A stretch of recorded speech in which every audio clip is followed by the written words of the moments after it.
मैं क्या करता हूँ, जैसे मैं यहाँ लिख रहा हूँ पहला लाइन, दूसरा लाइन और तीसरा लाइन। अब मैं चाहता हूँ कि मैं इसको एंड कर है, अभी आप उसके कंटिन्यूएशन में ही लिख रहे हो। मदद करेंगे बच्चों, और ये बहुत कम सिखाया जाता है बच्चों को।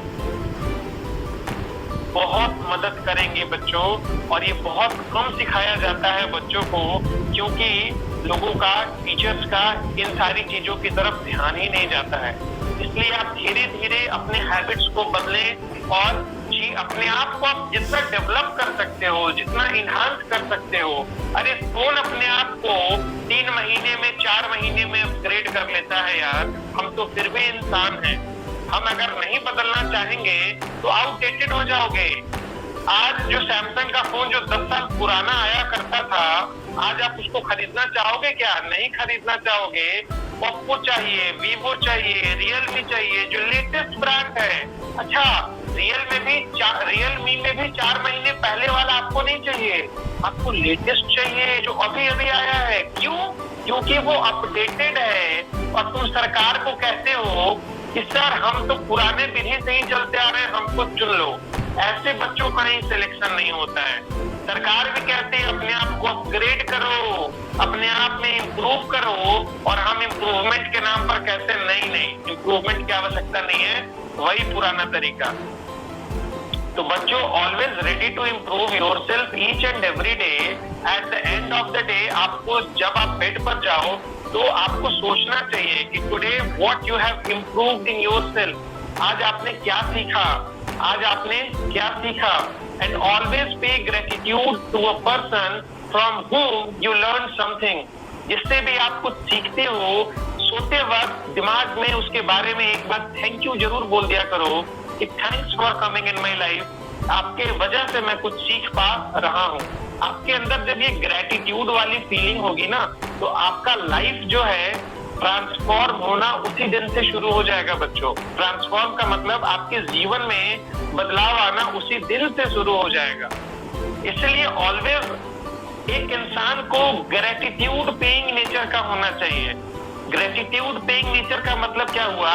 ऑलवेज उसको एक झुका हुआ इंसान होना चाहिए, अगर वो किसी से भी कुछ सीख रहा है तो। और जीवन में हर व्यक्ति, हर इंसान को कुछ ना कुछ सिखाता है। मैं आपसे कुछ सीखूंगा, आप मुझसे कुछ सीखोगे, मैं डेफिनेटली आपको थैंक यू बोलूंगा।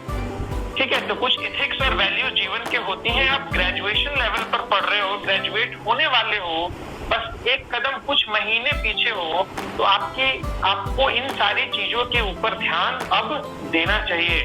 क्योंकि ग्रेजुएशन के पहले अगर बच्चा गलती करता है तो वो एक्सेप्टेड है, लेकिन ग्रेजुएट होने के बाद अगर आप करते हो तो उसको नॉनसेंस कहा जाता है। उसको मिस्टेक नहीं कहा जाता, उसको नॉनसेंस कहा जाता है, मूर्ख कहा जाता है। एक बेवकूफी, मूर्ख बच्चा बेवकूफ है, जाने दो, नालायक किस्म का है, लेकिन आपको कहेगा पढ़े लिखे गवार हो। इसलिए वैल्यू एडिशन अपने लाइफ में किया करो। जीवन अब के समय में सरल नहीं रह गया है, कठिन रह गया है। आपको हर क्षेत्र में इंप्रूव करना पड़ेगा। अगर आपका माइंड शार्प है तो उसके साथ साथ आपका प्रेजेंटेशन एबिलिटी भी शार्प होना चाहिए। उत्तर को लिखने की शैली भी बहुत तगड़ी होनी चाहिए। अगर आपका ब्रेन शार्प है, आपको रिटेन जल्दी हो जाता है। आता बहुत कुछ है परंतु लिखने नहीं आता है, सॉरी मेरे दोस्त, सफल नहीं हो सकते। क्योंकि एग्जामिनर और आपके बीच में जो संबंध डेवलप करता है, मैं अक्सर कहता हूँ, वो है आपका आंसर शीट। ग्रेजुएशन लेवल पे नहीं, हर लेवल की मैं बात कर रहा हूँ, जीवन के हर बड़े परीक्षा की बात कर रहा हूँ, कि आपके और एग्जामिनर के बीच में जो आपका पेपर चेक कर रहा है, उसके बीच में संबंध बस आपके आंसर शीट का है। और इसको जितना अच्छा से सजाना सीख जाओगे, उतना ज्यादा रिजल्ट आएगा।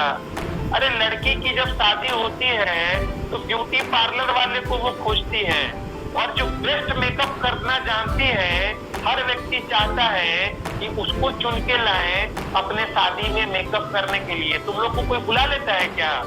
नहीं। और उस एक दिन के सजाने के लिए, एक दिन क्या 4 घंटे के सजावट के लिए 10,000 15,000 रुपए चार्ज करती है और दिया जाता है। क्यों सजाया जाता है? लड़की अच्छे से दिखे स्टेज के ऊपर, वही आपका आंसर शीट है। इसको जितने अच्छे से सजाना सीख जाओगे, जीवन में सफलता नजदीक आती चली जाएगी। लिखना और जानना दोनों अलग अलग चीजें हैं, दोनों अलग अलग स्किल्स है बच्चों, और मैं आपको दोनों देना चाहता हूं क्योंकि मुझे पता है एक से आप बस ग्रेजुएट तो हो जाओगे लेकिन जीवन में सफलता से दूर हो भी जाओगे, बट थोड़ा सा विलंब हो सकता है। इसलिए मेरी बातों को गौर करें, मेरी बातों को बुरा ना माने।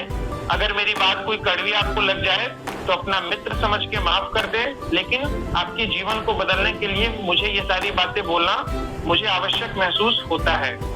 चलो बच्चों, तो आप इसी तरीके से लिखोगे, कम ऑन द